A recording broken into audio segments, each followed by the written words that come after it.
She tucked her children into bed. She kissed them goodnight. And then she made a decision that would horrify the world. Tonight, we examine 10 California mothers whose crimes were so heinous, so unthinkable, that they will spend the rest of their lives behind bars. These aren't stories of accidents or momentary lapses in judgment. These are calculated acts that shattered families, devastated communities, and left scars that will never heal.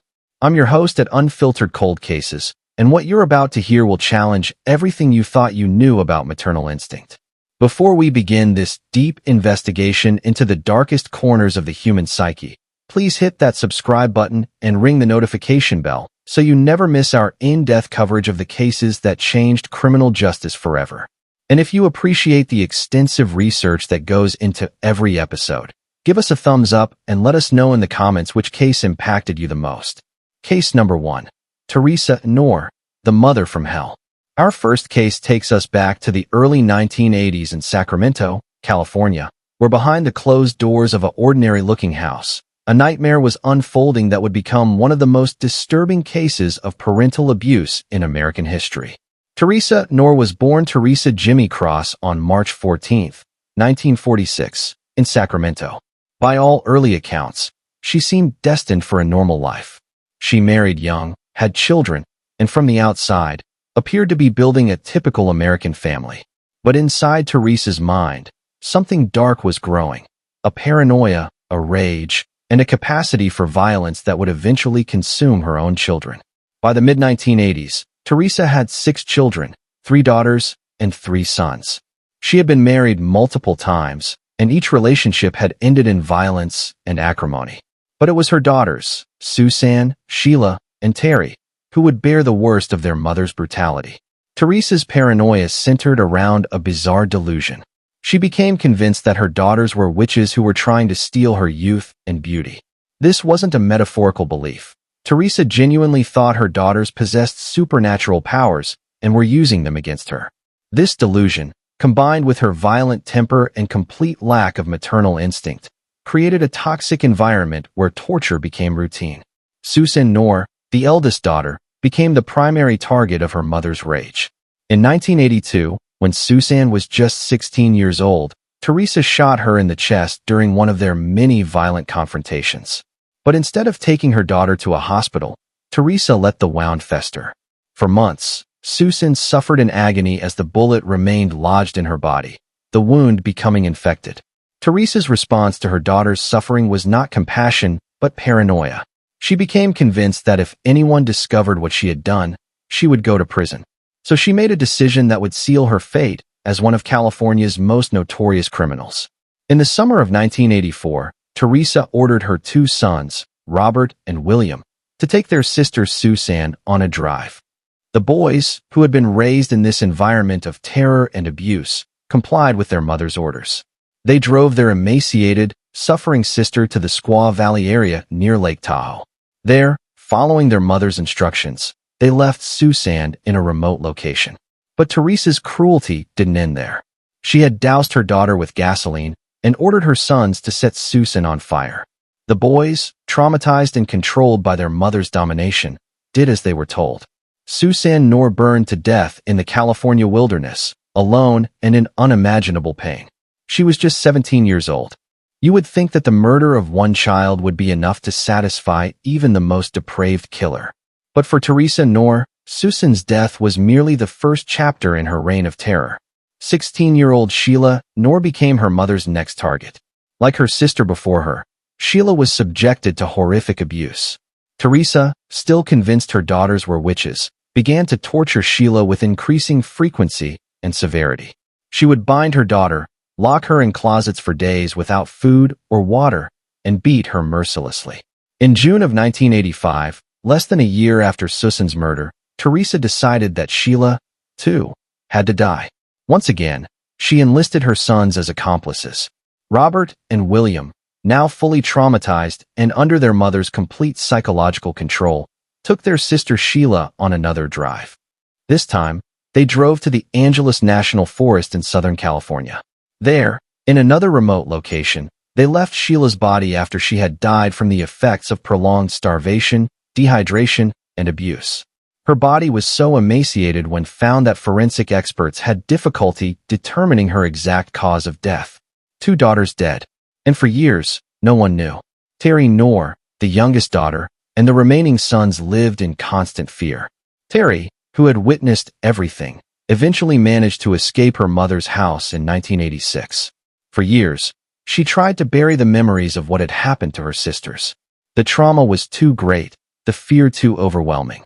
But in 1993, Terry finally found the courage to come forward. She walked into a police station and told investigators a story so horrifying that they initially struggled to believe it. But as they investigated, every terrible detail checked out. Susan's remains had been found in 1985 in Squaw Valley, but at the time, authorities had been unable to identify her. Sheila's remains had been discovered in 1985 as well, in Angeles National Forest, also unidentified. Now, 8 years later, these Jane Does finally had names. The Sacramento County Sheriff's Department launched a massive investigation. They tracked down Theresa Knorr, who by then was living in Salt Lake City, Utah, still free and unpunished for her crimes. When detectives interviewed her sons, Robert and William, the full scope of the horror began to emerge. The young men, now in their 20s, had spent years living with the psychological burden of what they had done under their mother's orders. Their testimony, combined with Terry's detailed account and forensic evidence from the crime scenes, built an overwhelming case against Theresa. In November of 1993, Theresa Knorr was arrested and extradited back to California. She initially denied everything, claiming her daughters had run away. But faced with the testimony of her surviving children and the physical evidence, her denials crumbled. Theresa Knorr's trial in 1994 became a media sensation. The details that emerged in court shocked even seasoned court observers and hardened prosecutors. The full extent of the abuse, the years of torture, the starvation, the psychological manipulation, painted a picture of a woman who was not just a killer, but a sadistic torturer of her own children. The prosecution presented a mountain of evidence. Theresa Knorr took the stand and described in heartbreaking detail the suffering her sisters had endured. Robert and William testified about the night drives, the abandoned bodies, and the complete control their mother had exercised over them. Defense attorneys attempted to argue that Theresa suffered from mental illness and that her actions were the result of delusions and psychological breaks. But prosecutors countered that her behavior was too calculated, too deliberate to be the product of insanity. She had covered up her crimes, threatened her surviving children into silence, and lived freely for years after the murders. In October of 1994, the jury returned its verdict, guilty on 2 counts of first-degree murder and 2 counts of conspiracy to commit murder. The judge, in imposing sentence, called Theresa Knorr's crimes some of the most heinous acts of child abuse he had ever encountered in his decades on the bench. Theresa Knorr was sentenced to 2 consecutive life terms without the possibility of parole. She will spend the rest of her life in the California Institution for Women in Corona, California. Today, Theresa Knorr is 78 years old. She has spent the last 30 years in prison and will remain there until she dies. In rare prison interviews, she has alternated between denial and minimization, never fully accepting responsibility for the torture and murder of her daughters. Theresa Knorr, the surviving daughter who found the courage to come forward, has tried to rebuild her life away from the public eye. She has spoken occasionally about the importance of recognizing child abuse and the long-lasting effects of trauma. Robert and William Knorr were granted immunity in exchange for their testimony against their mother. While they were technically accomplices in the murders, prosecutors recognized that they were also victims, children who had been psychologically controlled and terrorized by their mother. Both have tried to live quiet lives, forever marked by the horrors they were forced to participate in. The case of Theresa Knorr remains one of California's most disturbing examples of parental abuse and murder. It raised important questions about how such extreme abuse could go unnoticed by neighbors, schools, and social services. It also highlighted the complex dynamics of family violence, where children can be both victims and unwilling participants in crimes. Susan and Sheila Knorr never got to grow up, fall in love, have children of their own, or experience any of the joys that life offers. They died at the hands of the one person who should have protected them above all others, their mother. Case number 2. Diane Downs, the mother who shot her children. On a warm May evening in 1983, a young mother drove frantically to McKenzie Willamette Hospital in Springfield, Oregon. Her car was covered in blood. Inside were her 3 children, 7-year-old Cheryl, 8-year-old Christy, and 3-year-old Danny, all suffering from gunshot wounds. The mother, 27-year-old Diane Downs, told a horrifying story. They had been attacked by a bushy-haired stranger on a rural road. But as investigators began to piece together the evidence, they discovered something far more sinister. This was no random attack. This was a mother who had shot her own children to be with a man who didn't want kids. While this crime occurred in Oregon, Diane Downs has strong California connections. She was later tried and convicted in California for additional crimes, and her case became one of the most notorious in West Coast criminal history. Her story serves as a chilling reminder that sometimes the greatest danger to children comes from the person they trust most. Elizabeth Diane Fredrickson was born on August 7, 1955, in Phoenix, Arizona. She grew up in a strict religious household and, by all outward appearances, seemed like an all-American girl. She was attractive, outgoing, and popular in school. In 1973, at age 18, Diane married Steve Downs. The couple moved frequently, and Diane gave birth to 3 children in quick succession: Christy in 1974, Cheryl in 1976, and Stephen Danny, in 1979. But the marriage was troubled from the start. Diane was known for her narcissistic personality and her obsessive need for attention, particularly from men. She had multiple affairs throughout her marriage, showing little regard for her husband or the impact on her family. In 1980, Steve Downs filed for divorce, citing Diane's infidelity. After her divorce, Diane moved to Chandler, Arizona, where she took a job with the U.S. Postal Service. It was there that she met Robert Knickerbocker, a married co-worker. Diane quickly became obsessed with him, convinced that they were meant to be together. But there was a problem.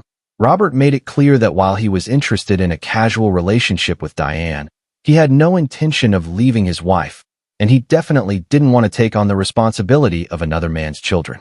For most mothers, this would have been the end of the relationship. But Diane Downs was not most mothers. In Diane's narcissistic worldview, her desires came before everything else, including the welfare of her own children. She began to see her kids not as human beings she loved, but as obstacles preventing her from getting what she wanted. And so she began to formulate a plan that would shock the nation. In April of 1983, Diane moved back to Oregon with her children to be closer to Robert, who had transferred there.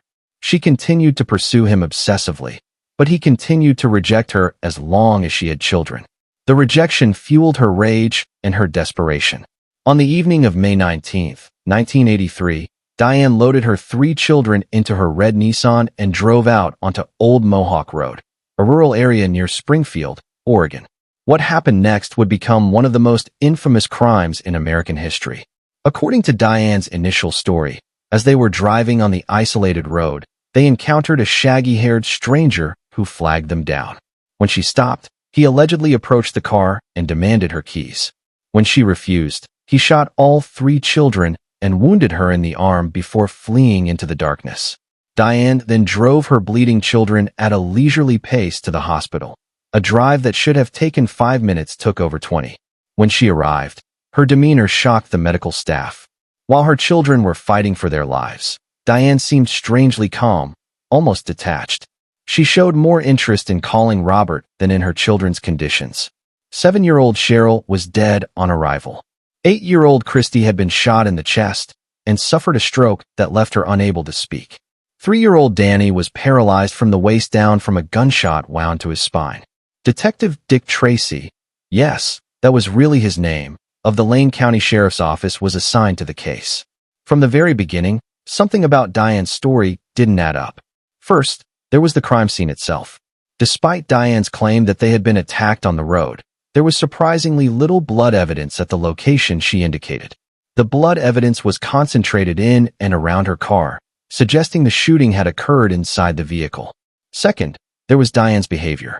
She showed no emotional response appropriate to the situation.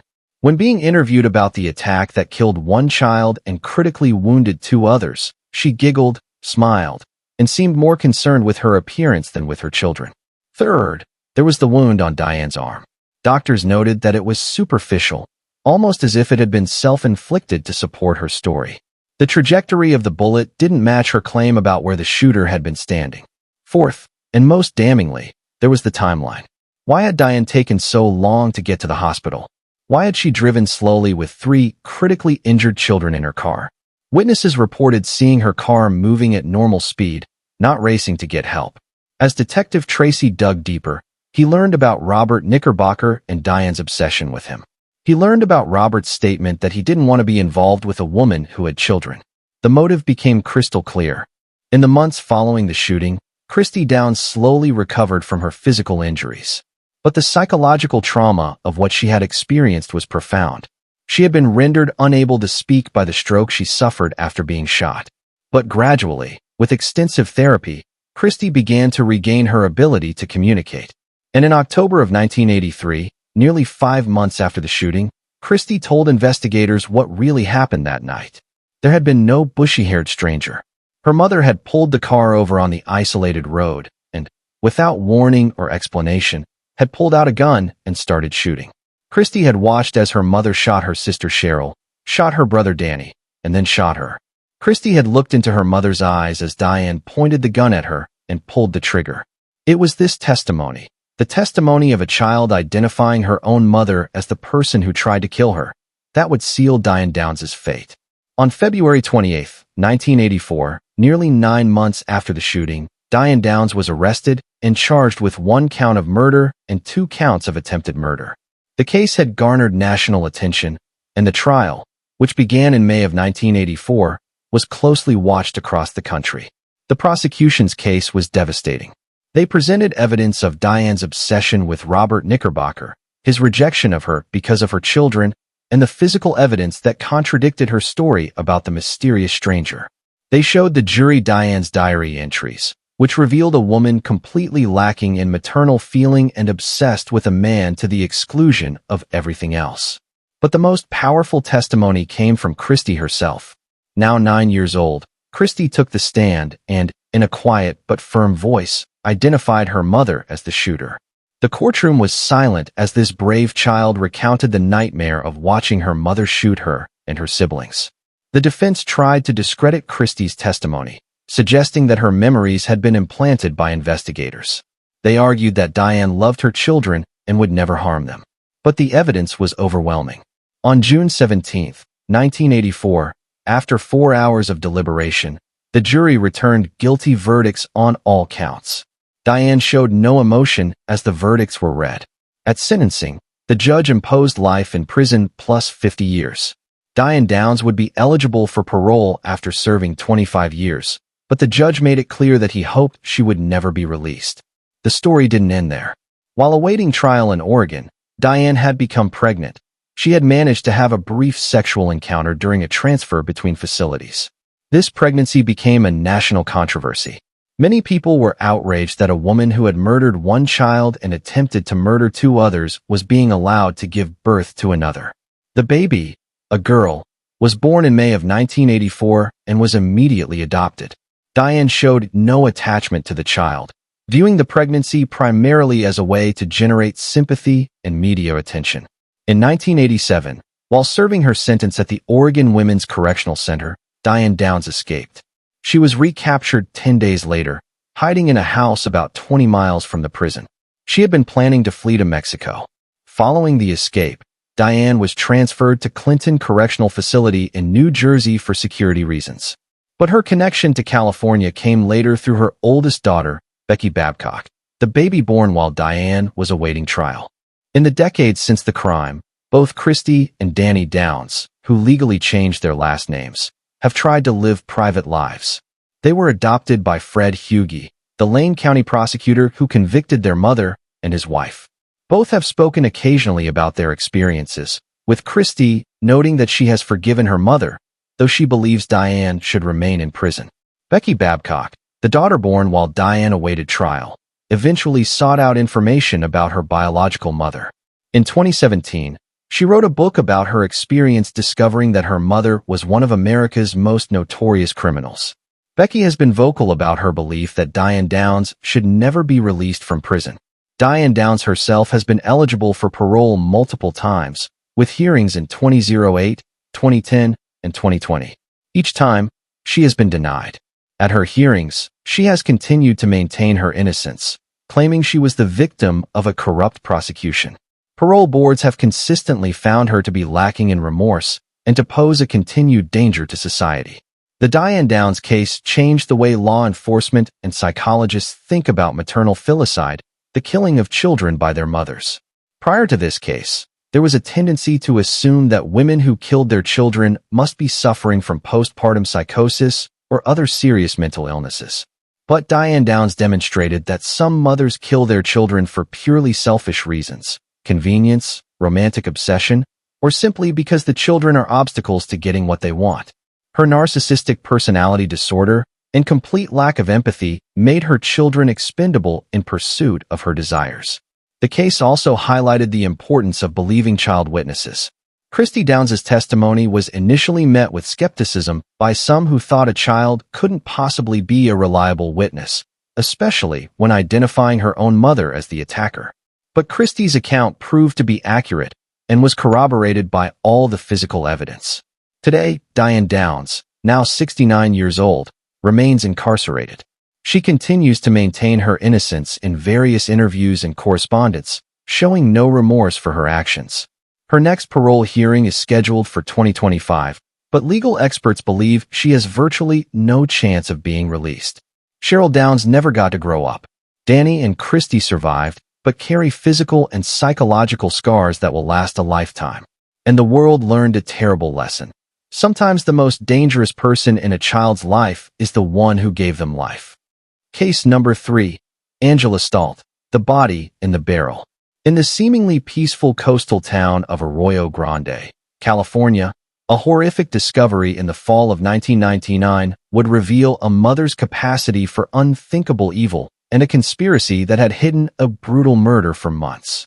Angela Stoldt seemed like many young California women in the late 1990s. She was in her early 20s, had recently become a mother, and was navigating the challenges of young parenthood. But beneath the surface lurked a cold-blooded killer who, along with her boyfriend, would murder her own mother and attempt to hide the crime in one of the most disturbing ways imaginable. Joanne Stoldt was a 54-year-old woman living in Arroyo Grande, a small city in San Luis Obispo County along California's central coast. She was a devoted grandmother who doted on her young grandson and maintained a close relationship with her daughter Angela, despite concerns about Angela's choice of boyfriend. In June of 1999, friends and family began to notice that they hadn't seen or heard from Joanne in several weeks. Phone calls went unreturned. She missed planned visits with friends. Her absence at family gatherings was noted but initially explained away by Angela, who claimed her mother had gone on an extended trip. But as weeks turned into months, concern grew.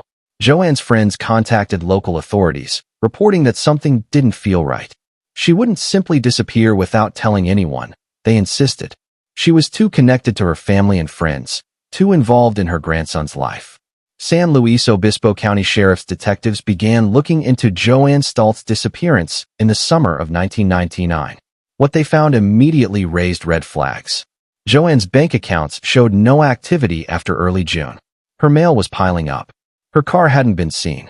Most tellingly, her Social Security checks were being cashed, but not by her. The signature on the endorsed checks didn't match Joanne's handwriting. Detectives focused their attention on Angela Stoldt and her boyfriend, Sean Melvin.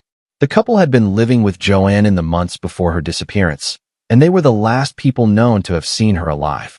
When questioned, Angela maintained that her mother had simply left on a trip and would return eventually. But investigators weren't convinced. They began to dig deeper into the relationship between Angela, Sean, and Joanne. What they discovered was a toxic dynamic filled with resentment, financial dependency, and simmering violence. As the investigation continued through the summer and fall of 1999, detectives obtained search warrants for Angela and Sean's residence. What they found there would break the case wide open and reveal a crime of stunning brutality. In a storage area, investigators discovered a large plastic barrel. The barrel had been sealed and appeared to have been hidden among other stored items. When detectives opened it, the smell immediately confirmed their worst suspicions. Inside the barrel were the decomposed remains of Johann Stoldt. She had been stuffed into the container and left there for months while her daughter and boyfriend went about their lives, cashing her checks and telling anyone who asked that she was away on a trip. The medical examiner's report revealed that Joanne had died from blunt force trauma to the head. She had been beaten to death with extreme violence, suffering multiple skull fractures. The brutality of the attack suggested rage, not just a desire to kill, but a desire to inflict pain and suffering. With Joanne's body recovered and the cause of death established, detectives turned their full attention to Angela Stoldt and Sean Melvin. Both were arrested and charged with murder in the fall of 1999. Under interrogation, the full story began to emerge. According to testimony that would later be presented at trial, the murder had been precipitated by ongoing conflicts over money and living arrangements. Joanne had been supporting Angela and Sean financially, but tensions had been building. Joanne had apparently been planning to stop providing financial support and wanted the couple to move out. For Angela and Sean, who had become dependent on Joanne's income and her home, this was unacceptable. Rather than face the prospect of having to support themselves and find their own place to live, they decided that killing Joanne and continuing to access her resources was a better option. The murder had been brutal. Joanne had been beaten to death in her own home by the two people she had been trying to help. After killing her, Angela and Sean had purchased a plastic barrel and cleaning supplies. They had stuffed Joanne's body into the barrel, sealed it, and hidden it in their storage area. For months afterward, they had continued to live in Joanne's house, forge her signature on checks, and tell anyone who asked that she was traveling. The deception might have continued indefinitely if not for Joanne's persistent friends who refused to accept the story that she had simply left without telling anyone. Angela Stoldt and Sean Melvin were tried separately in San Luis Obispo County Superior Court. Both faced charges of first-degree murder and conspiracy. The prosecution's case was powerful. They presented forensic evidence showing that Joanne had been killed in her home. They showed financial records demonstrating that Angela and Sean had been systematically defrauding Joanne even before her death and had continued to do so after killing her.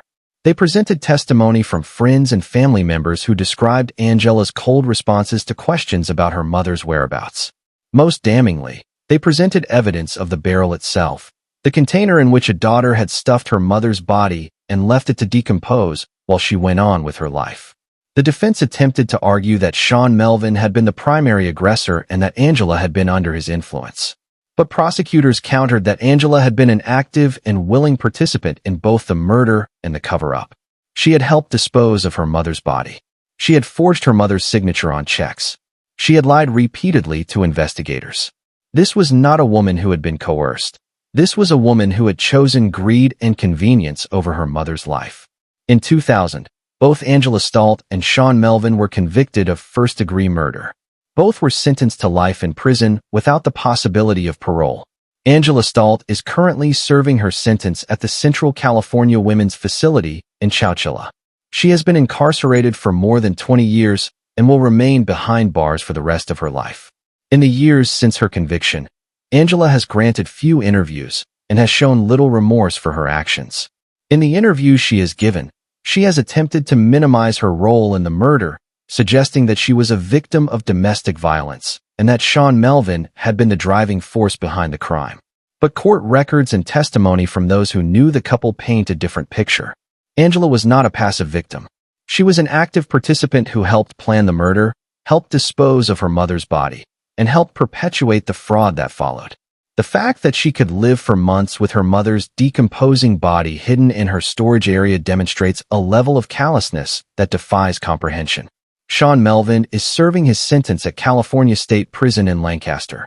He, too, has shown little remorse and continues to maintain that the murder was not premeditated, despite overwhelming evidence to the contrary.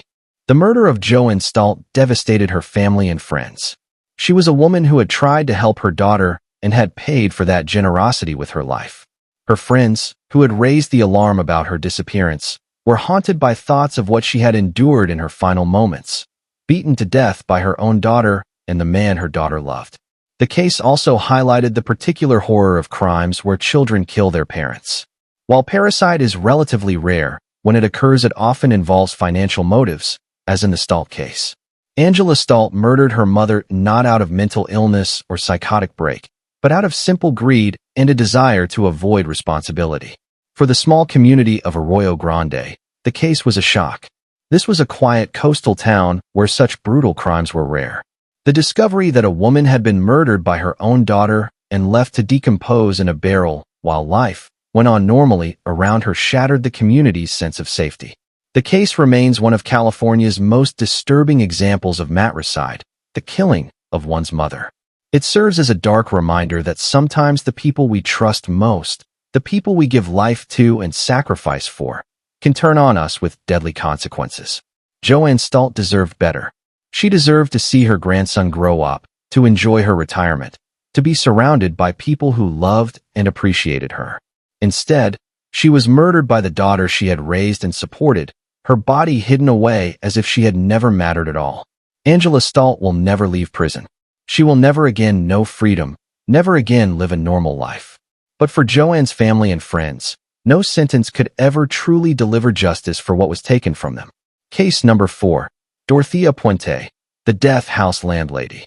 Our fourth case takes us to Sacramento, California, in the 1980s, where a seemingly kind elderly landlady who ran a boarding house for vulnerable tenants was, in reality, one of California's most prolific serial killers. While Dorothea Puente targeted many victims, her case is particularly chilling because among her victims were individuals she had positioned herself as a maternal figure to, acting as a caregiver and protector while systematically poisoning them for their Social Security checks. Dorothea Helen Gray was born on January 9, 1929, in Redlands, California. Her early life was marked by instability and abuse. Her father died when she was young, and her mother was an alcoholic who died when Dorothea was just 8 years old. She and her siblings were sent to an orphanage, where she later claimed she was abused. This traumatic childhood seemed to set the pattern for Dorothea's life, a life of deception, manipulation, and ultimately, murder. Dorothea married multiple times, always to men who could provide financial security. She became skilled at forgery and theft, serving multiple prison sentences for fraud throughout the 1950s and 60s. But it was in the 1970s and 80s that Dorothea discovered her most sinister method of making money. In 1977, Dorothea purchased a large Victorian house at 1415 F Street in Sacramento. She converted it into a boarding house that catered to elderly, disabled, and mentally ill tenants, people who received Social Security or disability checks but had few family connections and were vulnerable. Dorothea presented herself as a kind, grandmotherly figure who wanted to help society's forgotten people. She served her tenants meals, helped them manage their finances, and even accompanied some of them to doctor's appointments. To the outside world, she appeared to be a compassionate woman doing important work. But behind this facade was a calculating predator. Dorothea was forging her tenants' signatures, stealing their benefit checks, and in some cases, murdering them to continue collecting their money. In the early 1980s, tenants of Dorothea's boarding house began to disappear. Dorothea would explain to anyone who asked that the person had moved away to be with family or had simply decided to leave. Given the transient nature of many of her tenants, these explanations were initially accepted.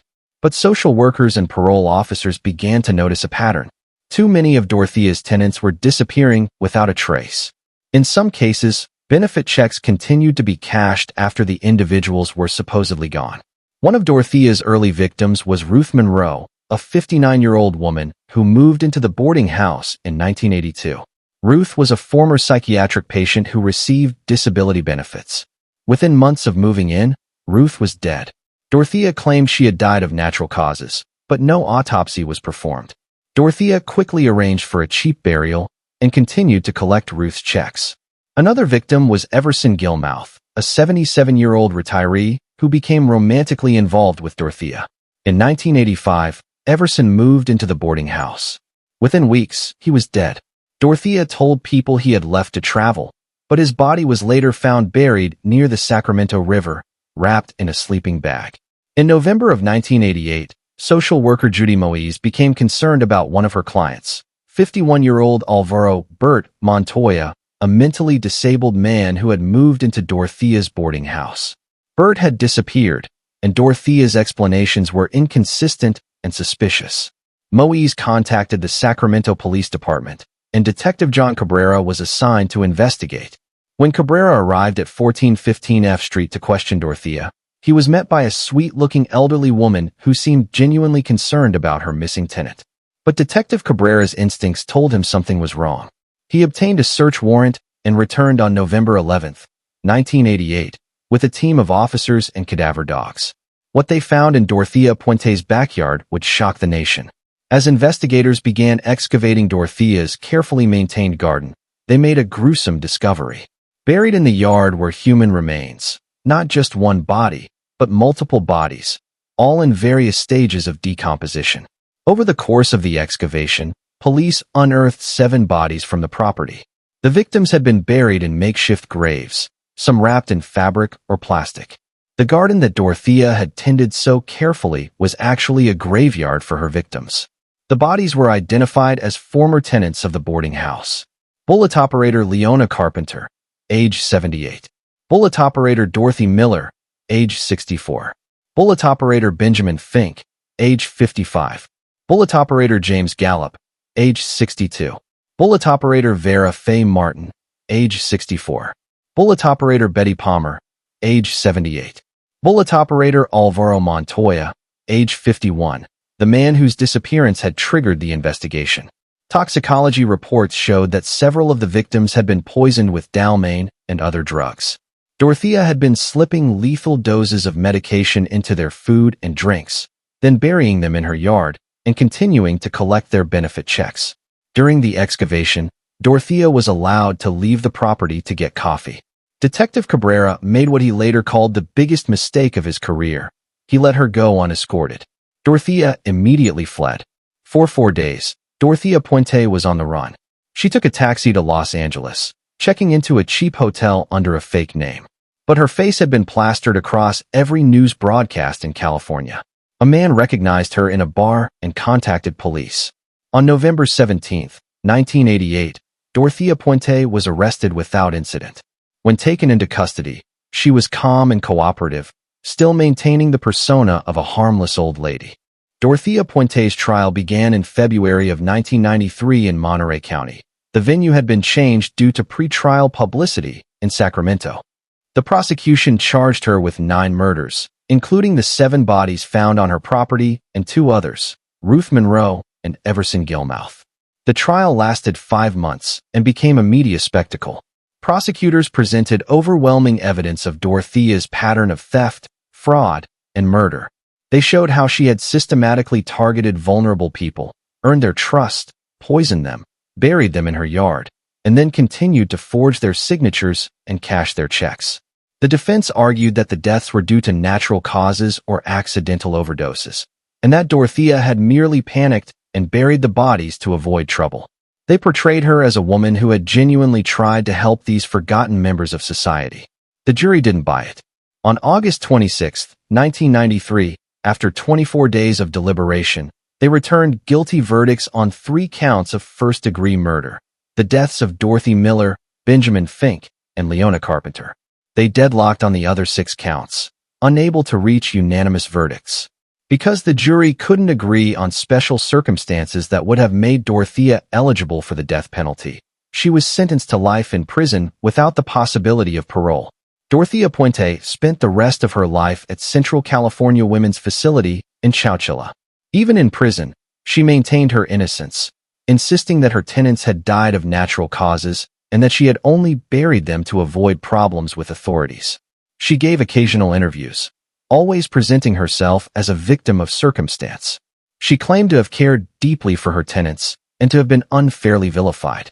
Those who interviewed her noted her complete lack of remorse and her ability to lie smoothly and convincingly. Dorothea Puente died on March 27, 2011, at the age of 82. She never admitted to the murders and never showed genuine remorse for the lives she had taken. The case of Dorothea Puente remains one of California's most disturbing serial murder cases. She preyed on society's most vulnerable, the elderly, the disabled, the mentally ill, people who had few advocates and whose disappearances might go unnoticed. She weaponized the trust that comes with appearing to be a caring, grandmotherly figure, and she did it all for money. At least 9 people died because Dorothea Puente saw them as nothing more than income sources. They were buried in a garden like trash, their deaths unreported and unmourned, while their killer went on cashing their checks and looking for new victims. Case number 5. Susan Eubanks, the mother who killed 4 sons. On October 26, 1997, in San Marcos, California, a quiet suburb of San Diego, emergency responders received a frantic 911 call. A woman reported that someone had shot her 4 sons. When police arrived, they found a scene of unimaginable horror. 4 boys, ages 4 to 14, all dead from gunshot wounds. The caller was 33-year-old Susan Eubanks, the boys' mother.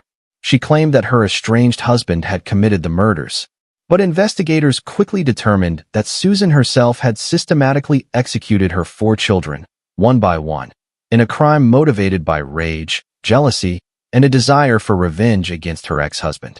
Susan Eubanks had a history of instability and poor decision-making. She had been married multiple times and had 4 sons from different relationships: 14-year-old Brandon, 7-year-old Austin, 6-year-old Brigham, and 4-year-old Matthew. By 1997, Susan was divorced and struggling financially. She was involved in a contentious custody dispute with her most recent ex-husband over visitation rights. She was also in a new relationship with a man who had little interest in being a father figure to her 4 boys. Friends and family later reported that Susan had seemed increasingly unstable in the weeks leading up to the murders. She complained constantly about the burden of raising 4 sons alone.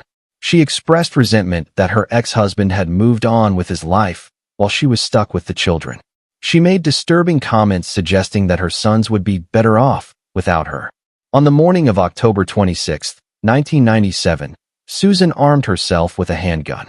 According to the evidence later presented at trial, she then systematically went from room to room in her house, shooting each of her 4 sons.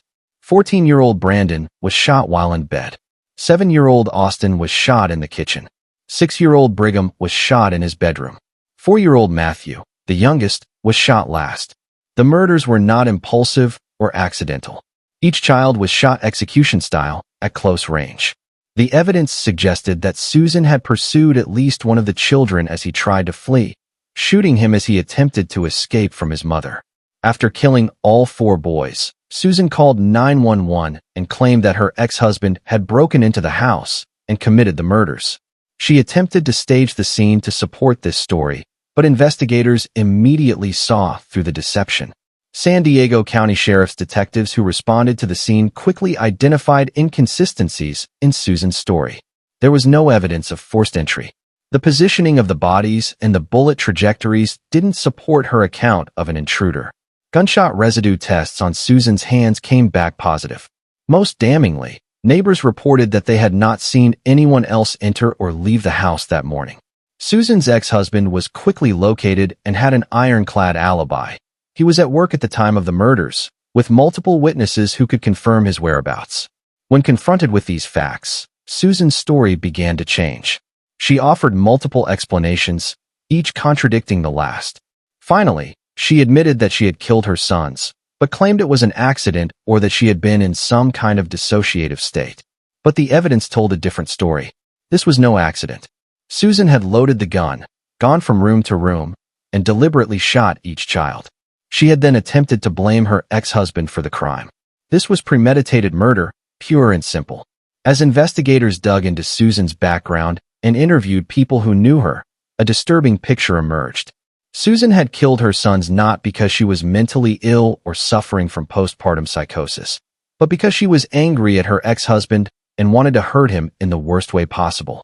In the weeks before the murders, Susan had been fighting with her ex over child support and visitation. She had made comments to friends suggesting that if he wanted the kids so badly, maybe he should have them. She had expressed jealousy over his new relationship and resentment that he had moved on, while she was still tied down by their children. The murders were an act of revenge. By killing the children, Susan was punishing her ex-husband in the cruelest way imaginable, taking away the children he loved. The fact that she attempted to frame him for the murders was the final twist of the knife. This type of familial homicide is sometimes called spousal revenge filicide, killing one's children to hurt one's partner or ex-partner. It's one of the most disturbing categories of child murder because it demonstrates a complete inversion of normal parental protective instincts. Susan Eubanks was tried in San Diego County Superior Court in 2003. She faced 4 counts of first-degree murder and 4 special circumstances allegations that made her eligible for the death penalty. The prosecution's case was overwhelming. They presented forensic evidence showing that Susan had fired the shots that killed her sons. They presented testimony from friends and family about her increasingly unstable behavior and her resentment toward her ex-husband. They played the 911 call in which Susan had calmly lied about an intruder, her voice showing no genuine grief for her dead children. The defense attempted to argue that Susan had been suffering from depression and had acted while in a dissociative state. They brought in mental health experts who testified about her difficult childhood and her struggles with mental illness. But the prosecution countered that Susan's actions after the murders, the attempt to frame her ex-husband, the staged crime scene, the calculated lies, all demonstrated that she knew exactly what she was doing. A person in a true dissociative state doesn't carefully craft an alternative narrative and attempt to manipulate evidence. On July 7, 2003, the jury returned guilty verdicts on all 4 counts of first-degree murder. They also found true the special circumstances allegations. In the penalty phase, the jury had to decide whether Susan should receive the death penalty or life in prison without parole. After hearing testimony about the horrific nature of the crimes and the devastating impact on the surviving family members, the jury recommended death. On October 16, 2003, the judge formally sentenced Susan Eubanks to death. She became one of the few women on California's death row.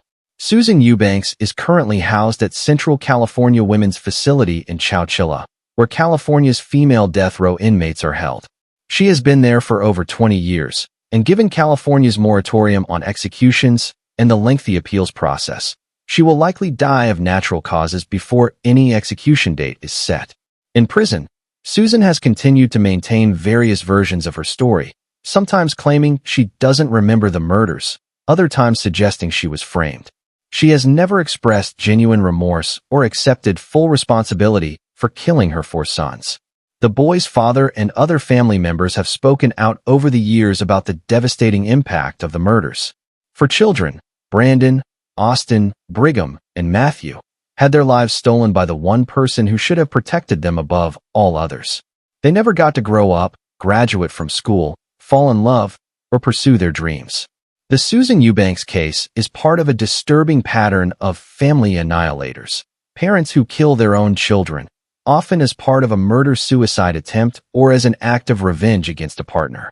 While such cases are relatively rare, they tend to generate intense public interest because they violate our most fundamental assumptions about parental love and protection. Research into maternal filicide has identified several categories: mothers who kill newborns due to denial of pregnancy, mothers who kill children while experiencing postpartum psychosis, mothers who kill older children due to severe mental illness, and mothers like Susan Eubanks who kill for revenge or out of rage. This last category is particularly chilling because it involves rational calculation rather than severe psychiatric illness. The case also highlights the importance of taking threats seriously. Susan had made comments in the weeks before the murders suggesting that her children might be better off dead or that she resented their presence in her life. While many parents express frustration with the challenges of raising children, certain types of statements, particularly those that suggest children are expendable or would be better off dead, should be treated as red flags. For boys died because their mother valued revenge more than their lives. Susan Eubanks will never leave prison, but for the family members left behind, no sentence could ever truly deliver justice for what was taken from them. In the affluent community of La Jolla, California, Betty Broderick seemed to have it all: a successful husband, 4 beautiful children, a luxurious lifestyle. But beneath the surface, resentment and rage were building. On November 5, 1989, that rage exploded in a double murder that would captivate the nation and raise complex questions about domestic abuse, mental health, and the limits of human endurance. Betty Broderick's case is unique on this list because she didn't kill her children. She killed her ex-husband Dan Broderick and his new wife Linda Colkina. However, her actions directly impacted her children. leaving them without a father and with a mother imprisoned for life. The case demonstrates how parental rage and obsession can destroy an entire family. Elizabeth Ann Bisceglia was born on November 7, 1947, in Eastchester, New York, into a large Irish Catholic family. Known as Betty, she grew up in a traditional household with strong religious values and clear expectations about marriage and family. In 1969, Betty married Daniel Broderick III, a medical student who would later become a successful malpractice attorney. For the next 16 years, Betty played the role of the perfect corporate wife. She supported Dan through medical school and law school, working multiple jobs and raising their 4 children while he built his career. The Brodericks moved to San Diego, where Dan's law practice flourished. They lived in a beautiful home in La Jolla, one of California's most exclusive communities. From the outside, they appeared to be living the American dream. But inside the marriage, tensions were growing. Betty felt increasingly unappreciated and resentful. She had sacrificed her own ambitions to support Dan's career, and now that he was successful, she felt entitled to enjoy the fruits of those sacrifices. Dan, meanwhile, was working long hours and spending less time at home. In 1983, Dan hired a young legal assistant named Linda Kolkina. She was 21 years old, beautiful, and vivacious. Dan was 38 and at the height of his career. The attraction was immediate. Betty began to suspect something was wrong. Dan was coming home later, taking more business trips, and seemed emotionally distant. When Betty confronted him about Linda, Dan dismissed her concerns, calling her paranoid and insecure. But Betty's instincts were correct. Dan was having an affair with Linda, and by 1985, he had decided to leave his marriage. He moved out of the family home, leaving Betty devastated and furious. What followed was one of the ugliest divorces in San Diego history. The proceedings dragged on for 4 years, with constant battles over money, property, and custody of the children. Dan, as a skilled attorney, was able to manipulate the legal system to his advantage. Betty, who represented herself for part of the proceedings, was repeatedly outmaneuvered. As the divorce progressed, Betty's behavior became increasingly erratic and obsessive. She would drive by Dan's house at all hours, leave profanity-laced messages on his answering machine, and show up at his office to confront him. On one occasion, she drove her car through the front door of his house. Dan responded by obtaining restraining orders and having Betty arrested multiple times for violating them. He used her behavior to argue that she was unstable and should have limited custody of their children. The more Betty acted out, the more she played into Dan's hands, and the more she lost custody, support, respect. Friends and family members later testified that Betty had become completely obsessed with Dan and Linda. She talked about them constantly, expressing rage at Linda for stealing her husband and at Dan for abandoning her after she had sacrificed so much for him. Betty later claimed that the stress of the divorce and Dan's manipulation drove her to the edge of sanity. She described feeling suicidal and said that she believed Dan was trying to drive her crazy so he could have her committed and take full custody of the children. By 1989, Dan and Linda were married and living together in a home in Marston Hills, an upscale San Diego neighborhood. Betty, meanwhile, was living alone in a small condo, still consumed by rage and resentment. On the morning of November 5, 1989, Betty armed herself with a .38 caliber revolver and drove to Dan and Linda's house. She later claimed she only intended to talk to Dan, to make him understand the pain he had caused her. But she brought a loaded gun with her. Using a key she had stolen from her daughter, Betty let herself into the house at approximately 5:30 in the morning. She made her way upstairs to the master bedroom, where Dan and Linda were sleeping. What happened next is disputed. Betty claimed that when she entered the room, Dan woke up and lunged at her, and she fired in self-defense. But forensic evidence told a different story. Betty fired 5 shots. Dan was hit twice, once in the chest and once in the back. Linda was hit once in the head and once in the chest. Both died quickly. Betty then fled the scene and called her daughter from a payphone, saying, "I shot your father." Betty Broderick was arrested and charged with 2 counts of first-degree murder. Her trial, which began in October 1990, became a media sensation. It raised complex questions about domestic abuse, gender roles, and whether years of psychological manipulation could drive someone to murder. The prosecution argued that Betty had committed premeditated murder motivated by jealousy and revenge. She had armed herself, entered the house uninvited, and executed 2 sleeping people. This was not self-defense or a crime of passion. It was calculated revenge. The defense argued that Betty had been driven to temporary insanity by years of emotional and psychological abuse. They portrayed Dan as a manipulative man who had used his legal expertise to torture his ex-wife, deliberately provoking her and then using her reactions against her. They argued that Betty had snapped after years of this treatment. The first trial ended in a hung jury. Jurors were divided over whether Betty had acted with premeditation or whether she had been pushed beyond her breaking point. The second trial began in September 1991. This time, the prosecution's case was even stronger. They presented evidence that Betty had told multiple people she wanted to kill Dan and Linda. They showed that she had armed herself and deliberately gone to their home in the early morning hours. They argued that whatever Dan had done during the divorce, nothing justified executing him and his wife as they slept. On December 11, 1991, the jury returned guilty verdicts on 2 counts of second-degree murder. Betty was sentenced to 32 years to life in prison, with the possibility of parole. Betty Broderick has been incarcerated at California Institution for Women in Corona for over 30 years. She has been denied parole multiple times, most recently in 2017 when the parole board found that she continued to blame Dan for her actions and showed insufficient remorse. In prison interviews over the years, Betty has maintained that she was a victim of domestic abuse and that Dan drove her to violence through years of psychological manipulation. She has expressed regret for the murders, but has never fully accepted responsibility, always circling back to Dan's behavior as justification. Her children have been divided over their mother. Some have maintained contact with her and supported her parole bids. Others have distanced themselves completely, unable to forgive her for murdering their father and leaving them orphaned. The Betty Broderick case has remained in the public consciousness for over 30 years. It has been the subject of multiple books, television movies, and most recently, a Netflix series starring Amanda Peet. The case raises difficult questions about domestic abuse, gender expectations, and the criminal justice system. Betty's supporters argue that she was driven to murder by years of psychological abuse and manipulation by a man who used his legal expertise to torment her. They point out that the legal system failed to protect her from Dan's behavior and that she finally snapped. Critics counter that regardless of what Dan did during the divorce, nothing justified murder. Betty had options. She could have moved away, focused on rebuilding her life, sought therapy, or simply let go of her obsession.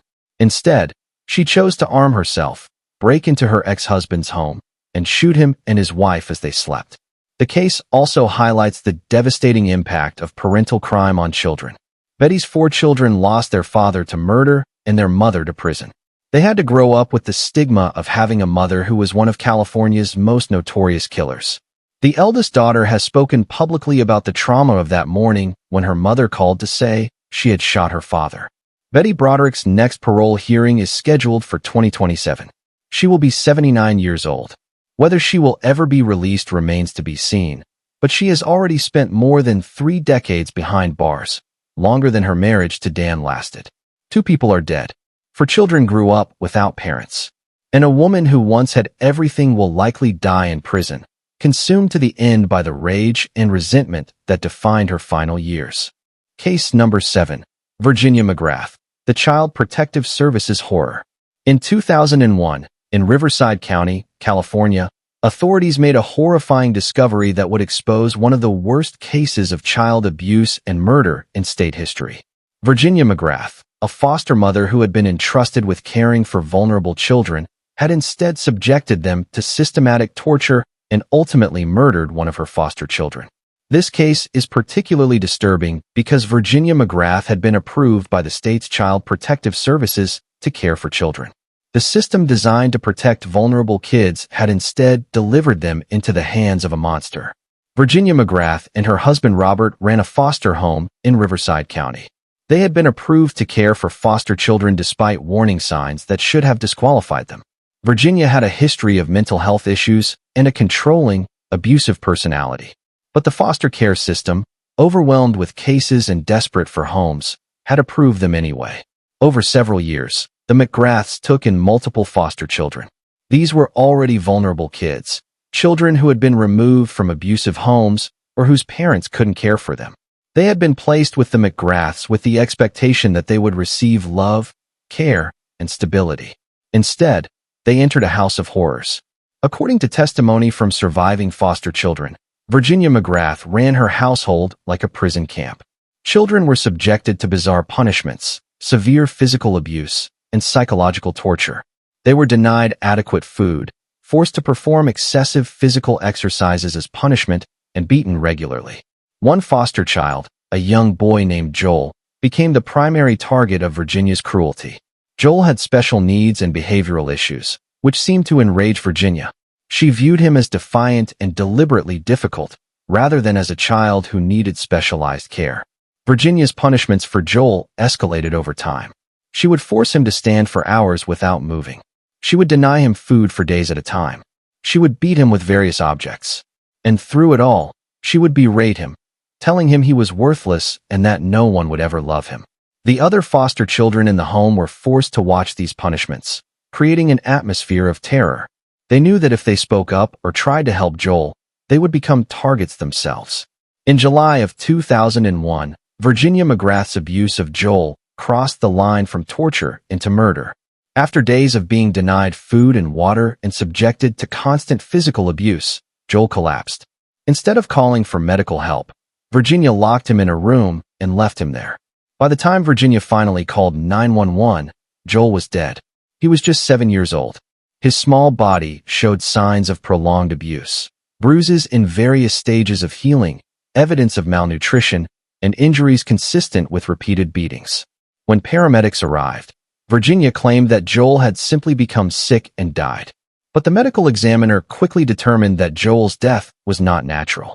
He had died from a combination of dehydration, malnutrition, and blunt force trauma. His death had been slow and agonizing. Riverside County Sheriff's detectives launched an immediate investigation. As they interviewed the other foster children in the McGrath home, a nightmarish picture emerged of systematic abuse that had been going on for years. The children described daily beatings, food deprivation, and psychological torture. They described watching Joel deteriorate over the weeks before his death as Virginia's abuse intensified. They described living in constant fear, never knowing when Virginia's rage would explode. Investigators also examined records from Child Protective Services and discovered that there had been multiple complaints about the McGrath home over the years. Neighbors had reported suspicions of abuse. Teachers had noticed bruises on foster children and filed reports. But somehow, these red flags had been ignored or inadequately investigated, and children had continued to be placed in the home. Virginia McGrath was arrested and charged with murder, child abuse, and torture. Her trial in 2002 was a gut-wrenching experience for everyone involved. The surviving foster children testified about the abuse they had witnessed and experienced.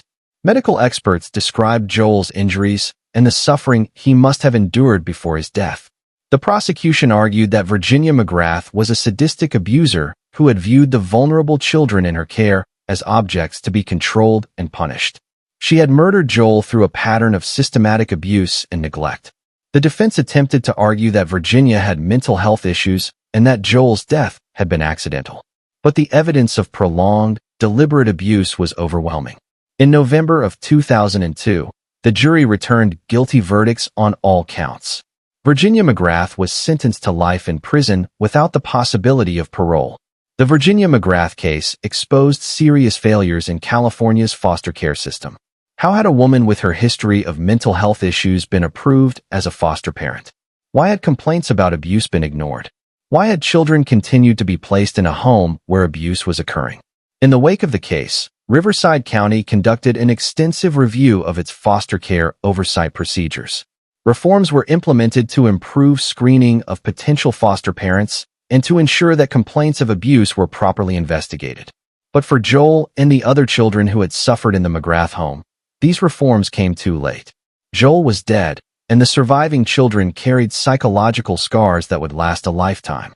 Virginia McGrath remains incarcerated at Central California Women's Facility. Now in her 70s, she has shown no remorse for her actions and continues to maintain that she was a good foster mother who was unfairly prosecuted. The surviving foster children from her home have attempted to rebuild their lives, though the trauma of what they experienced continues to affect them. Some have spoken publicly about the need for better oversight of foster homes and for taking complaints of abuse seriously. Robert McGrath, Virginia's husband, was also charged in connection with the abuse, though his sentences were less severe. He was aware of the abuse and did nothing to stop it, making him complicit in Joel's death. Joel's biological family, who had lost custody of him due to their own issues, were devastated to learn that the system meant to protect him had instead delivered him to someone who would torture and kill him. They have advocated for foster care reform and for better protection of vulnerable children. The Virginia McGrath case is a tragic reminder that not all dangers to children come from their biological parents.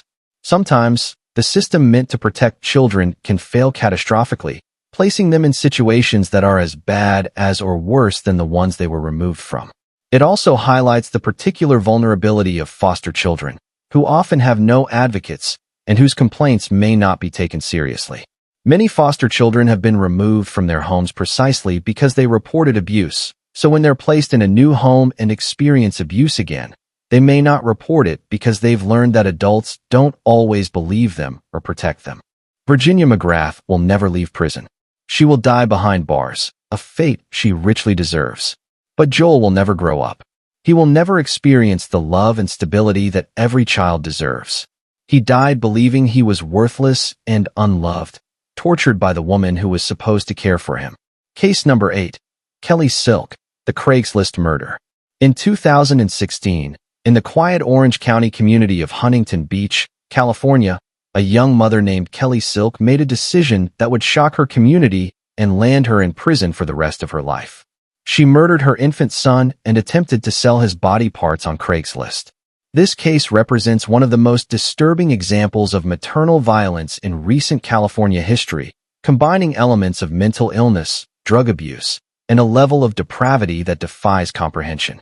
Kelly Silk was born in 1987 and grew up in Orange County. By her mid-20s, her life was in chaos.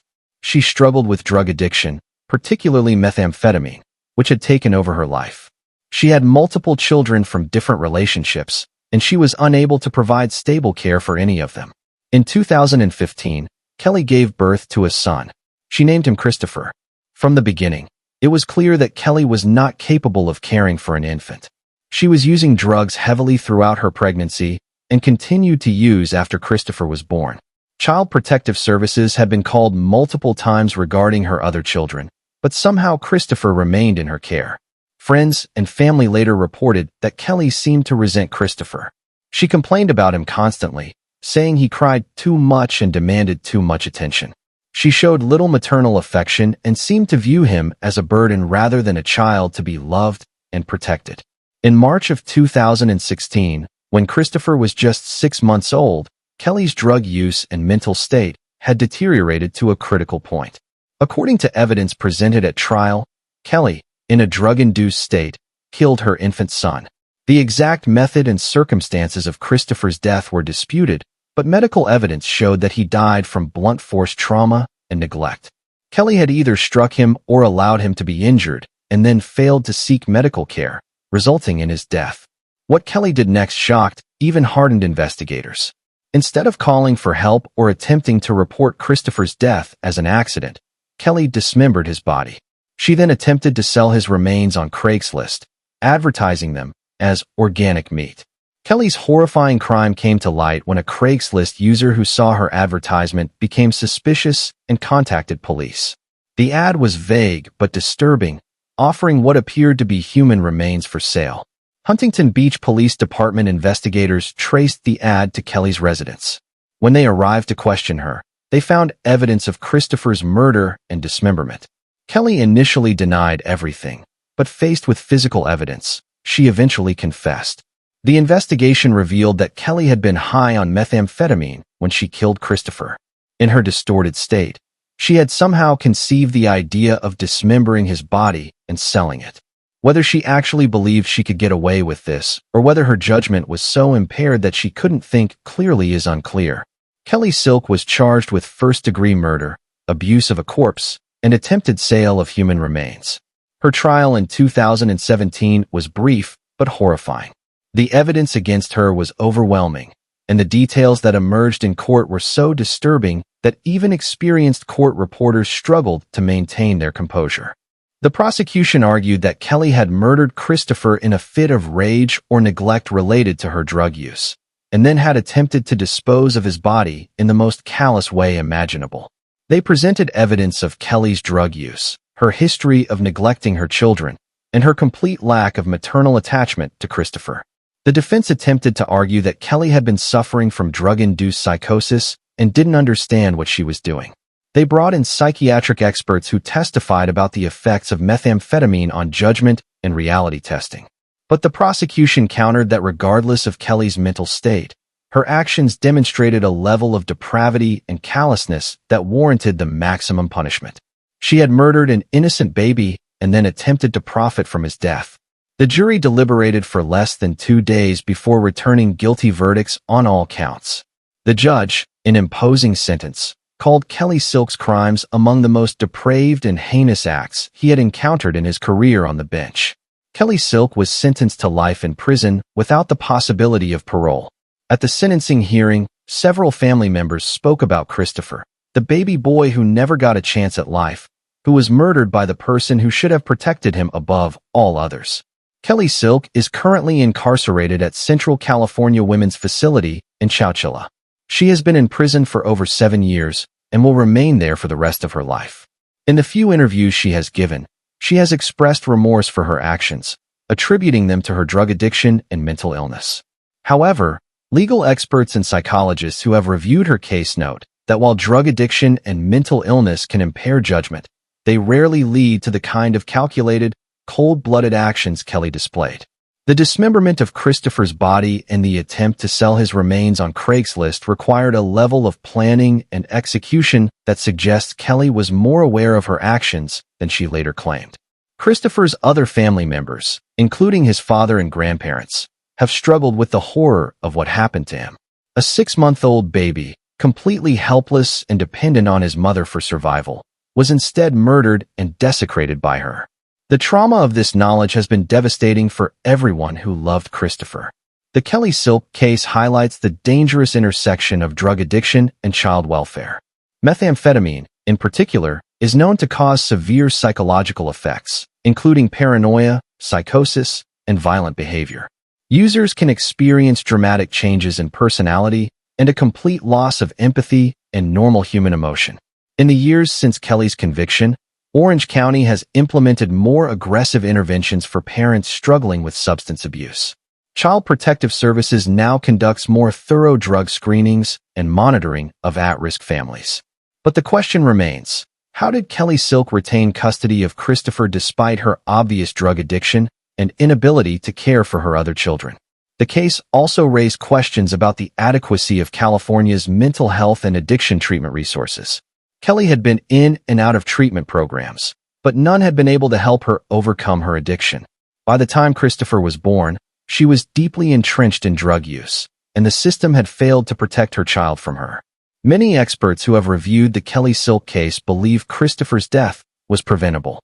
There were numerous red flags: Kelly's drug use, her neglect of her other children, her lack of prenatal care, her erratic behavior. If Child Protective Services had been more aggressive in removing Christopher from her care, he would still be alive today. But CPS is often caught in an impossible situation. They are criticized for removing children from homes too quickly, breaking up families unnecessarily. But they are also criticized when they leave children in dangerous situations and tragedy occurs. The Kelly Silk case represents one of those terrible situations where intervention was needed but didn't come in time.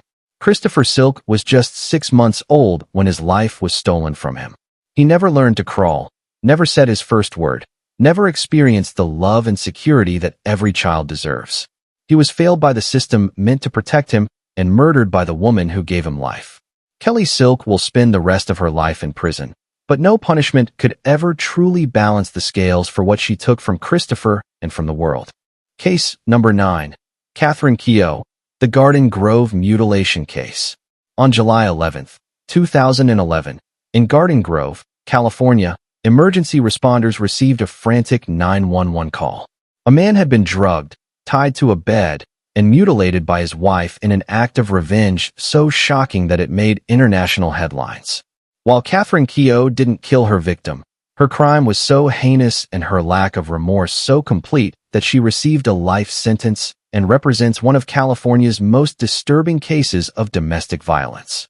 Catherine Keogh's case is included in this list because, while not a mother who harmed her children, she represents the extreme end of female violence and the capacity for calculated, sadistic behavior that challenges our assumptions about women and aggression. Catherine Keogh was born in Vietnam in 1963 and immigrated to the United States as an adult. In the early 2000s, she married a man approximately 20 years her senior. The couple lived in Garden Grove, a diverse community in Orange County. From the outside, their marriage appeared stable, if not particularly happy. But behind closed doors, tensions were building. The couple argued frequently about money, about cultural differences, and about the future of their relationship. By 2011, the marriage was effectively over, though they were still living together while finalizing divorce proceedings. Friends later reported that Catherine was angry about the impending divorce. She felt that her husband had used her and was now discarding her. She expressed resentment that she would be left with nothing while he moved on with his life.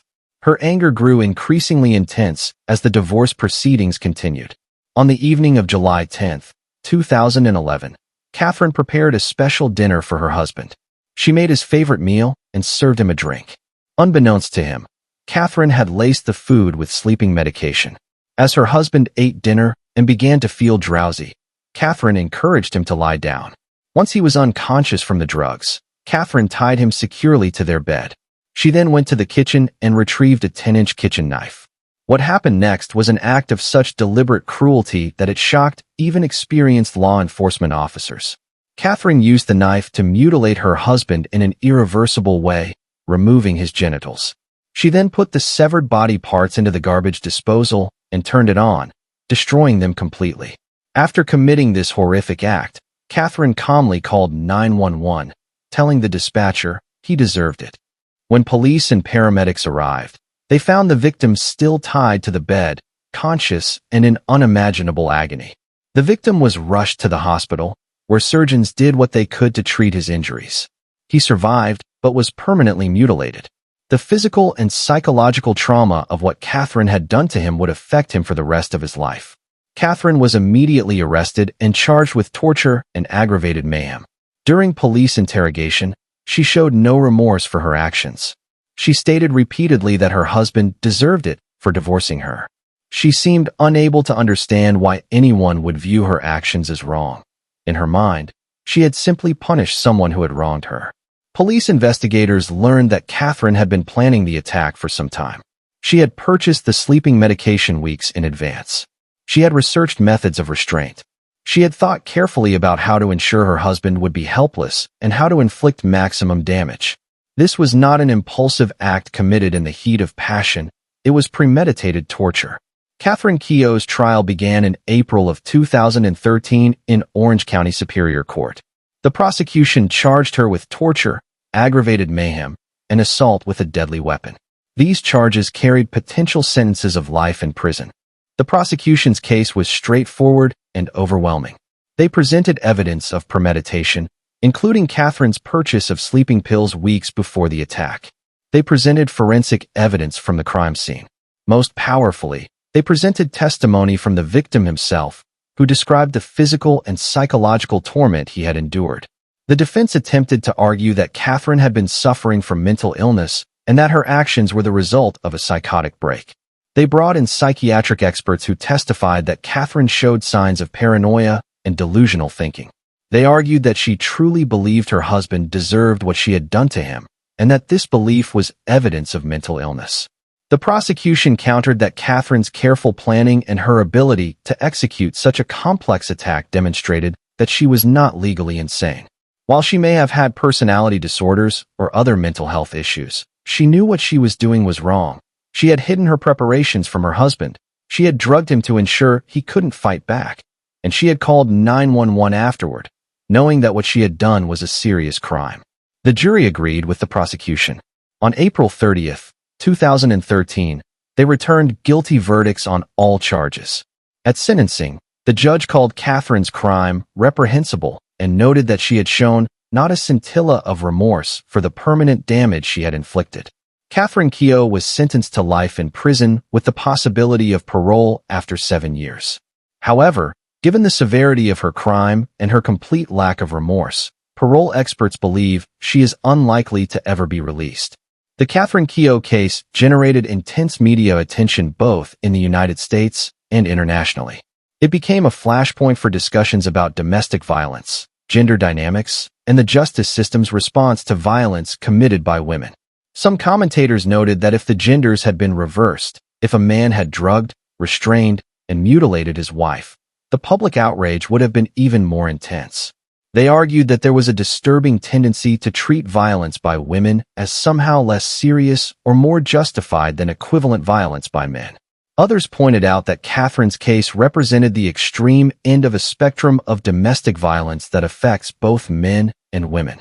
While men are statistically more likely to commit severe domestic violence, women are also capable of horrific acts of cruelty, and their victims deserve the same compassion and justice as female victims of domestic violence. The victim in the case has maintained a low profile since the attack. He has given only a few interviews, describing the ongoing physical and psychological challenges he faces. He has stated that he lives every day with the consequences of what Catherine did to him, and that no prison sentence could ever truly deliver justice for what was taken from him. Some observers of the case noted potential cultural factors at play. In some cultures, including aspects of Vietnamese culture, divorce carries significant stigma, particularly for women. Catherine may have felt that divorce represented not just the end of a marriage, but a loss of status and identity. However, mental health experts who evaluated Catherine noted that while cultural factors may have contributed to her rage over the divorce, they didn't excuse or explain the extreme sadism of her actions. Millions of people from all cultural backgrounds experience divorce without resorting to torture and mutilation.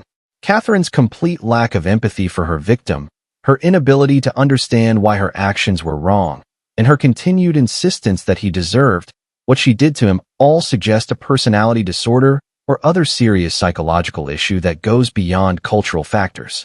Catherine Keogh remains incarcerated in California State Prison. She became eligible for parole in 2020, but her request was denied. The parole board found that she continued to minimize her actions and showed insufficient understanding of the severity of what she had done. In prison correspondence and interviews, Catherine has continued to express resentment toward her ex-husband and to suggest that he somehow provoked her attack. She has never expressed genuine remorse or taken full responsibility for the torture she inflicted. Her next parole hearing is scheduled for 2025, but legal experts believe she has virtually no chance of being released.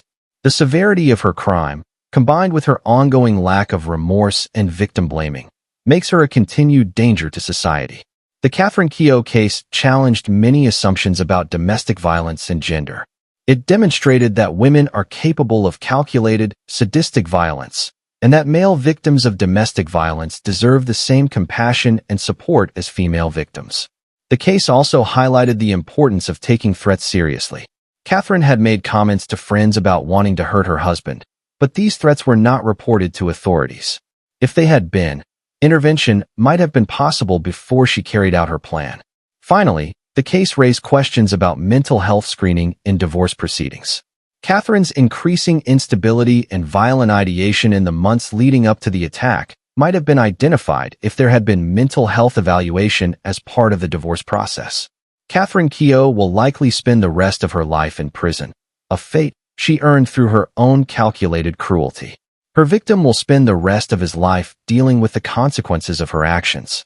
And the world learned a dark lesson about the human capacity for sadistic violence, regardless of gender. Case number 10. Kimberly McCarthy, from Texas to California's most wanted. Our final case takes us to a woman whose crimes span multiple states, but whose California connections and the nature of her crimes earn her a place on this list. Kimberly McCarthy was a former nursing student who became a cold-blooded killer, murdering elderly women in their homes in a series of robberies that shocked Texas and California communities. While Kimberly's crimes primarily occurred in Texas, she fled to California and became one of the state's most wanted fugitives before her capture. Her case represents the extreme end of predatory violence against vulnerable populations. Kimberly LaGale McCarthy was born on May 11, 1961, in Greenville, Texas. By all accounts, she was an intelligent young woman with significant potential. She enrolled in nursing school and seemed headed for a stable career helping others.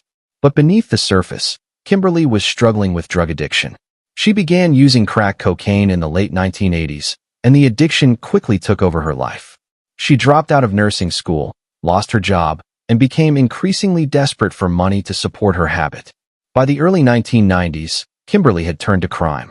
She started with petty theft and fraud, but as her addiction worsened, her crimes escalated.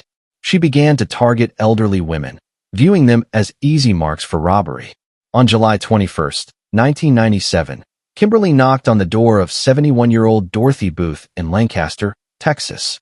Dorothy, a retired college professor and a kind woman known for helping others, invited Kimberly into her home. Once inside, Kimberly attacked Dorothy, stabbing her multiple times. She then ransacked the house, stealing Dorothy's wedding ring, her Mercedes-Benz, and other valuables. She left Dorothy to bleed to death on her kitchen floor. Kimberly pawned Dorothy's wedding ring for a pittance and used the money to buy drugs. She abandoned Dorothy's car and moved on, looking for her next victim. The murder of Dorothy Booth was particularly heinous because of its cold-blooded nature. Kimberly had looked into Dorothy's kind face, accepted her hospitality, and then brutally murdered her for a few $100s worth of possessions. There was no evidence of remorse, no indication that Kimberly viewed Dorothy as a human being rather than simply a source of money. Over the next several months, Kimberly continued her pattern of targeting elderly women. She would identify potential victims, usually women who lived alone, and would gain entry to their homes through various pretexts.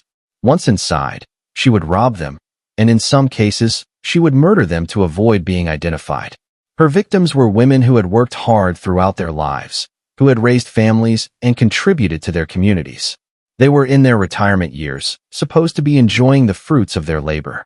Instead, they encountered a predator who saw them only as sources of money and valuables. The murders were particularly cruel because of the vulnerability of the victims. These were elderly women, many with limited mobility or health issues, who had no way to defend themselves against a younger, stronger attacker. Kimberly exploited their vulnerability without mercy. After committing multiple robberies and at least one confirmed murder in Texas, Kimberly fled to California. She settled in Los Angeles, where she attempted to blend into the large, anonymous urban population. For a time, her strategy worked.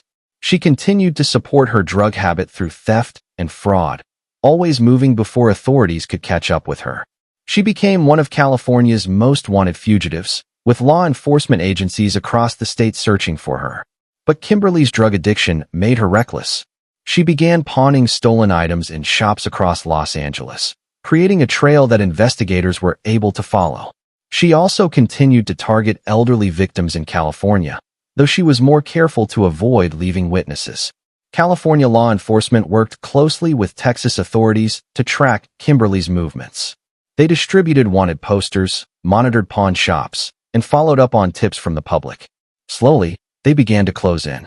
In 1998, Kimberly was finally captured in Los Angeles.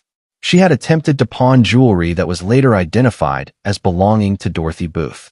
Alert pawn shop employees notified police, and Kimberly was arrested as she left the shop. At the time of her arrest, Kimberly was carrying identification cards belonging to multiple elderly women. Investigators believed she had been planning additional robberies and possibly additional murders. During interrogation, Kimberly initially denied everything. But faced with overwhelming forensic evidence linking her to Dorothy Booth's murder, including DNA evidence and eyewitness testimony, she eventually confessed to that killing. However, investigators suspected Kimberly was responsible for additional unsolved murders of elderly women in both Texas and California. The pattern of her crimes, the similarities between known attacks and unsolved cases, and the items she was found with all suggested she had killed more than once. Kimberly McCarthy was extradited to Texas to stand trial for the murder of Dorothy Booth. Texas, unlike California, actively carries out death penalty sentences, making it the preferred venue for prosecution. The trial took place in Dallas County. The prosecution presented overwhelming evidence of Kimberly's guilt, including forensic evidence, witness testimony, and Kimberly's own confession. They portrayed her as a cold-blooded killer who had murdered a kind, elderly woman for drug money.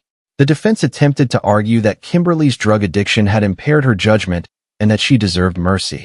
They presented testimony about her difficult childhood and her struggles with addiction, arguing that these factors should be considered in mitigation. But the jury was unmoved. The brutality of Dorothy Booth's murder, combined with evidence suggesting Kimberly had killed before and would kill again, led them to recommend the death penalty. On December 14, 1998, Kimberly McCarthy was sentenced to death for the murder of Dorothy Booth. She was sent to death row at the Mountain View Unit in Gatesville, Texas. For the next 14 years, Kimberly remained on death row while her appeals wound through the courts. Her attorneys argued that she had received inadequate legal representation at trial and that her drug addiction should have been more fully considered as a mitigating factor. But court after court rejected these arguments. The evidence of Kimberly's guilt was overwhelming, and the brutality of her crime warranted the maximum punishment. On June 26, 2013, Kimberly McCarthy was executed by lethal injection at the Huntsville unit in Texas. She was the 500th person executed in Texas since the reinstatement of the death penalty in 1976. She was also the first African-American woman executed in the United States since 1954, a fact that generated controversy and debate about racial disparities in capital punishment. In her final statement, Kimberly expressed remorse for her actions and asked for forgiveness from Dorothy Booth's family.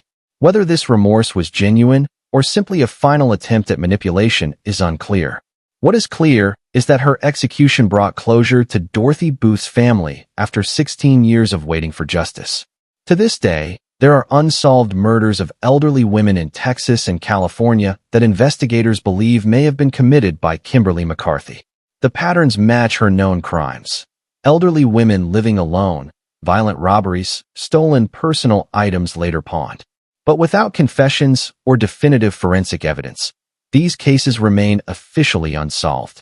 Kimberly took whatever secrets she had to her grave, and the families of these other potential victims may never have definitive answers about what happened to their loved ones. The case also raised questions about how a crack-addicted woman was able to prey on vulnerable elderly victims for so long without being caught. Dorothy Booth's murder in July of 1997 could potentially have been prevented if earlier crimes had been more thoroughly investigated and connected. The Kimberly McCarthy case highlights the particular vulnerability of elderly people living alone. Dorothy Booth and Kimberly's other victims were kind women who opened their doors to someone asking for help, never imagining that they were inviting a killer into their homes.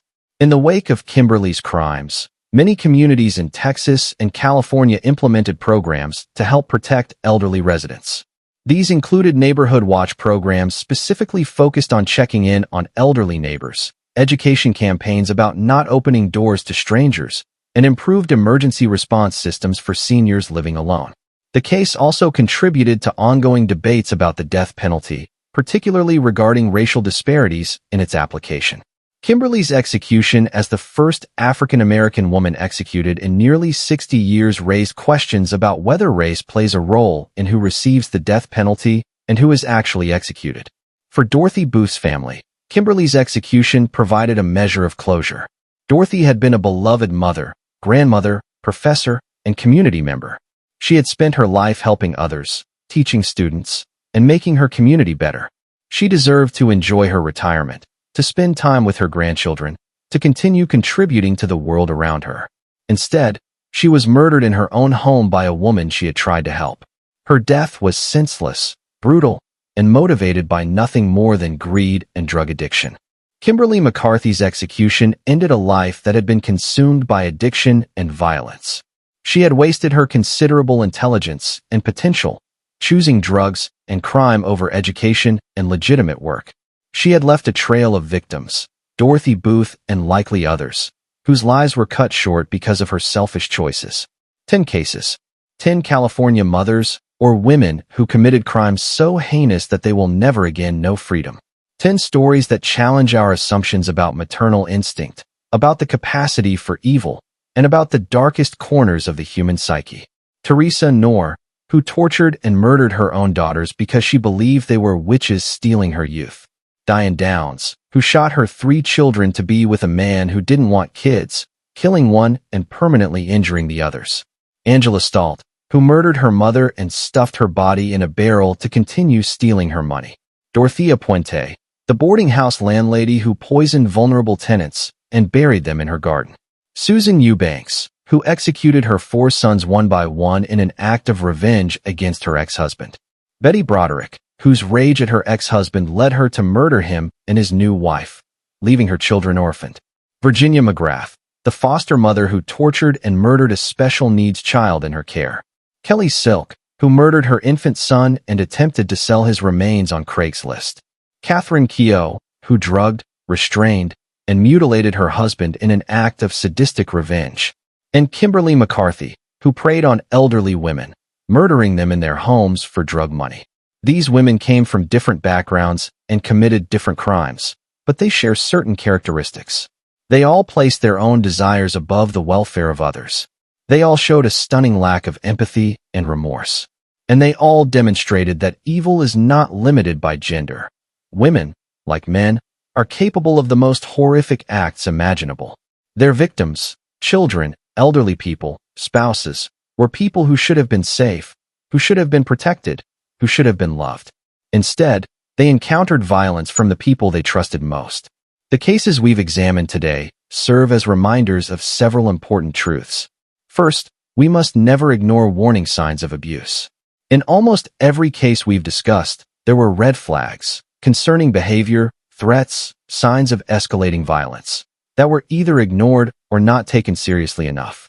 Second, we must adequately fund and support the systems meant to protect vulnerable people.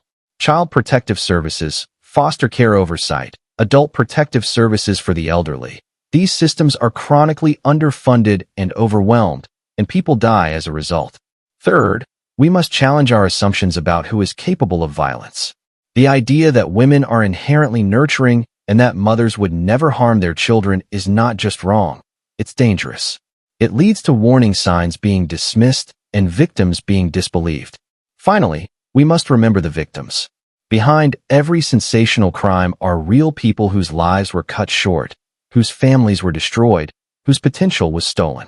They deserve to be remembered as more than just statistics or case numbers. If you or someone you know is experiencing domestic violence or child abuse, please reach out for help. The National Domestic Violence Hotline is available 24 hours a day at 1-800-799-7233. If you suspect child abuse, contact your local child protective services or law enforcement immediately. These 10 women will never leave prison. They will die behind bars, their freedom permanently revoked because of the choices they made. But their victims can never be brought back, and the families they destroyed can never be made whole. Thank you for watching this deep dive into 10 of California's most notorious female criminals. If you found this documentary informative and well-researched, please give us a thumbs up and hit that subscribe button. Ring the notification bell so you never miss our in-depth investigations into the cases that changed criminal justice forever. Leave a comment below and let us know which case impacted you the most, or suggest cases you'd like us to cover in future episodes of Unfiltered Cold Cases. Remember, justice delayed is justice denied, but justice served, even decades later, brings a measure of peace to those left behind. Until next time, stay safe, stay vigilant, and never forget the victims.